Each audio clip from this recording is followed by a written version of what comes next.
2 years ago, as COVID shut down New York City, the City Bar had just begun the celebration of its 150th anniversary.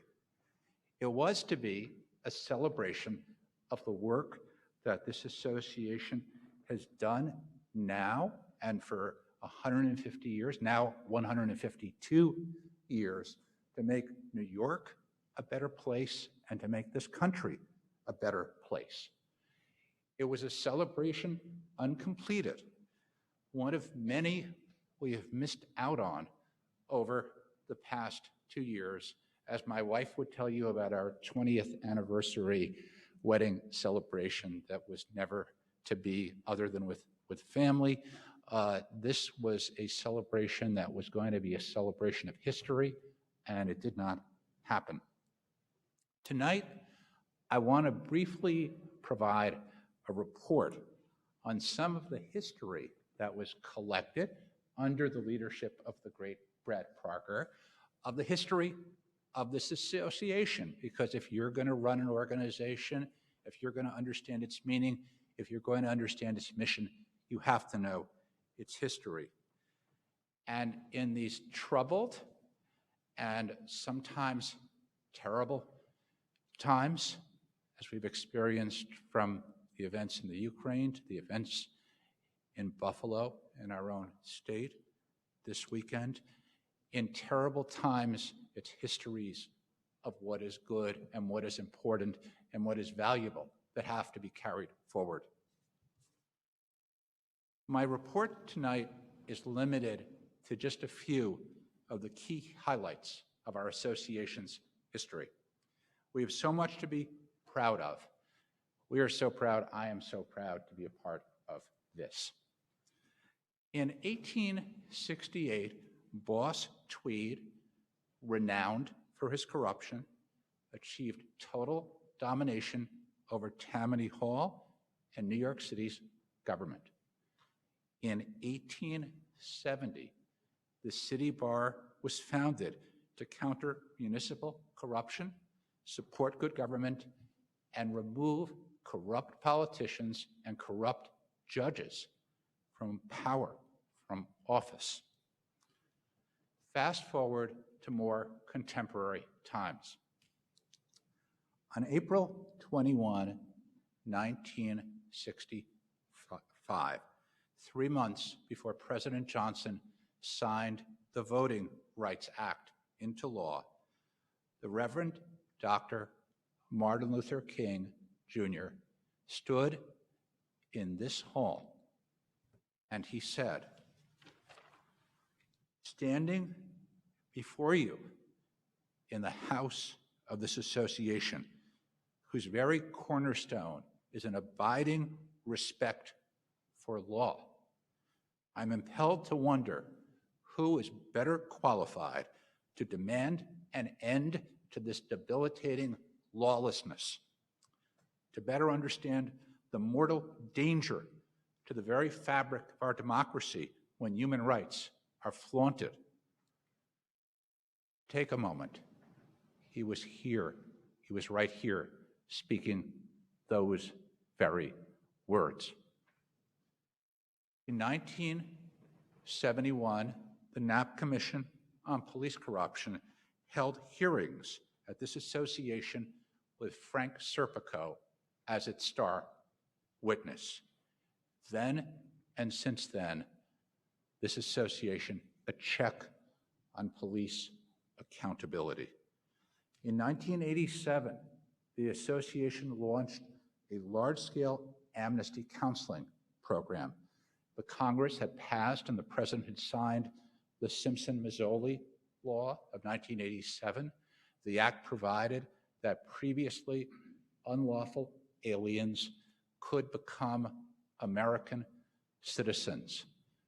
But it wouldn't have happened without the lawyers who, on a very large scale, counseled them here at this association and helped pave the way for them to become citizens of the United States, an organization that fights for and protects the rights of immigrants. In 2000, The association advocated for reform of the Rockefeller drug laws, an association that made one of the early moves in this state, combating sentences that were unjustly and unfairly long for criminal convictions.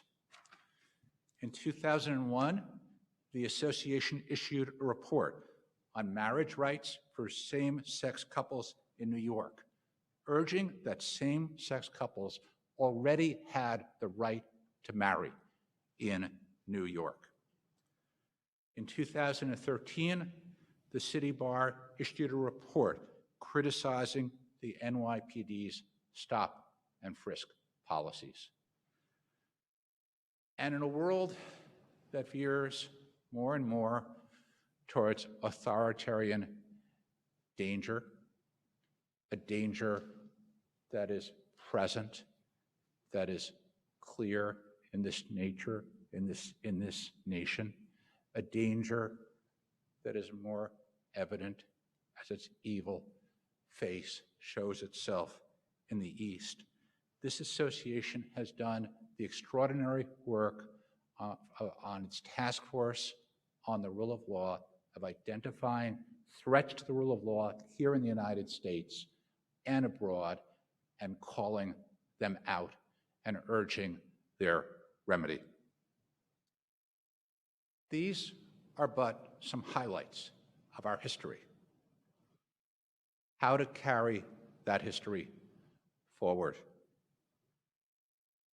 If you are not a member of a committee at this association, if you are a student or a young lawyer considering joining this association, join this committee, but then join a committee, because it is the committees that do the work of this association.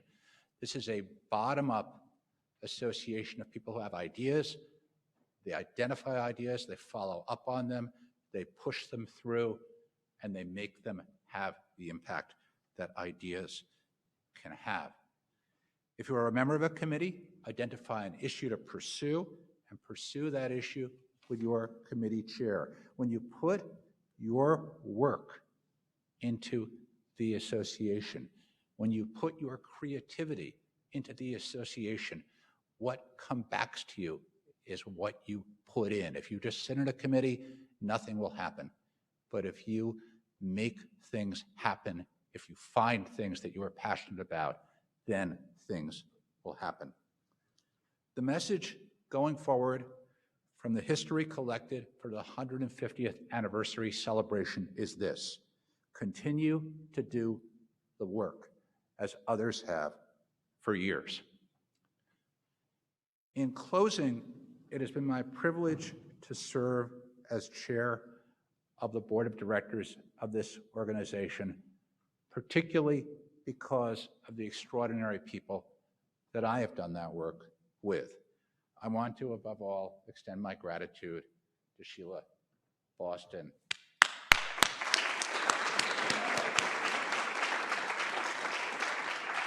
For your great work, for your passion, for your heart. As I've said to you before, Sheila, you are beloved.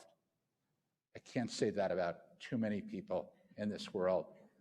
And my wife's here. She's definitely someone I can say that about with no hint of a joke. But you are beloved. Second, I want to point out, you all know, our wonderful executive director, Brett Parker.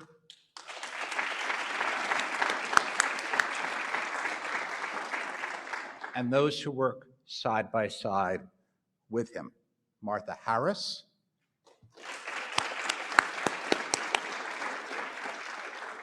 Lauren Axelrod, Maria Salenti,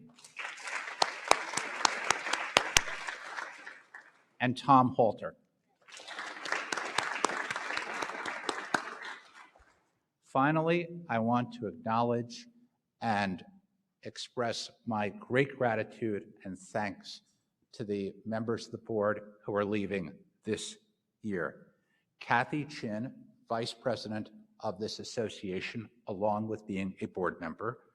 Lorraine McGowan, also a vice president of this association. Marjorie Pierce, vice president and former chair of the board of directors. Drexel Harris, I see right there, board member and association secretary. Sandra Park, Brenna Devaney, and Anna Pohl.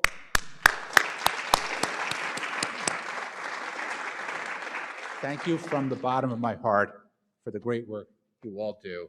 And back to Sheila.